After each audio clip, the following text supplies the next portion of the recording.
ಅಮ್ಮ ಬನ್ನಿ ಪ್ರದಕ್ಷಿಣೆ ಹಾಕ್ಬರೋಣ. ನೀನು ಹಾಕ್ಬಾ ಲಕ್ಷ್ಮಿ, ನಾನು ಹೊರಗಡೆ ಕೂತಿರ್ತೀನಿ.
ಹಾಯ್ ದೇವಕಿ.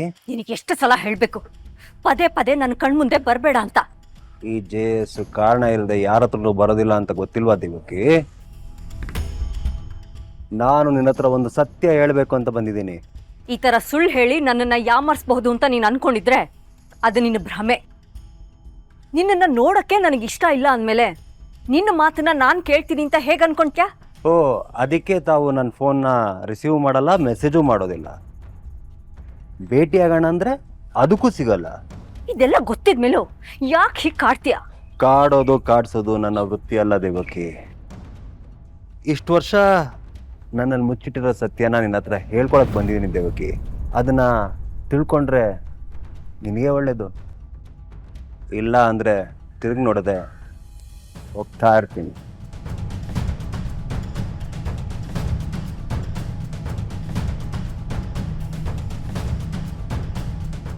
ನೋಡು ಜಯ್, ಏನು ಹೇಳಬೇಕು ಅಂತ ಅನ್ಕೊಂಡಿದ್ಯೋ ಅದನ್ನು ಹೇಳು. ಇಲ್ಲ ಅಂದರೆ ಹೋಗ್ತಾ ಇರು. ನನಗದರಿಂದ ಯಾವ ನಷ್ಟನೂ ಇಲ್ಲ. ಖಂಡಿತ ನಷ್ಟ ಆಗುತ್ತೆ ದೇವಕಿ. ಈಗ ಹೇಳ್ತೀಯೋ ಇಲ್ಲ ನಾ ಇಲ್ಲಿಂದ ಹೋಗ್ಲೋ? ನಿನ್ನ ಮಗಳು ಬದುಕಿದಾಳೆ.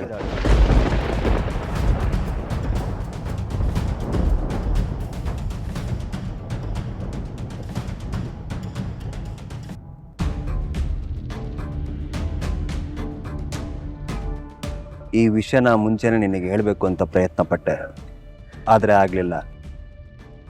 ಅದಕ್ಕೆ ಕಾರಣನೇ ನಿಮ್ಮಪ್ಪ ಧರ್ಮರಾಜ್. ಅವನ ಭಯಕ್ಕೋಸ್ಕರ ಮಗುನ ಬಿಟ್ಕೊಟ್ಟೆ. ಆದರೆ ಯಾವುದೇ ಕಾರಣಕ್ಕೂ ಅವಳನ್ನ ಬಿಡೋ ಮಾತೇ ಇಲ್ಲ.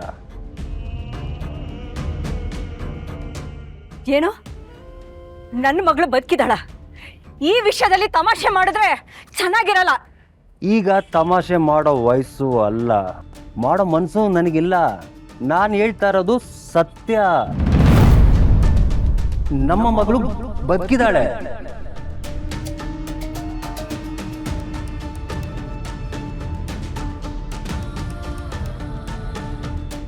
ಜೈ,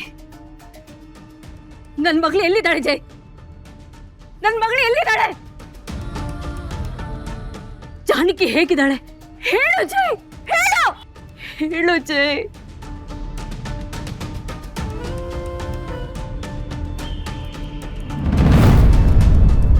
ದೇವಕಿ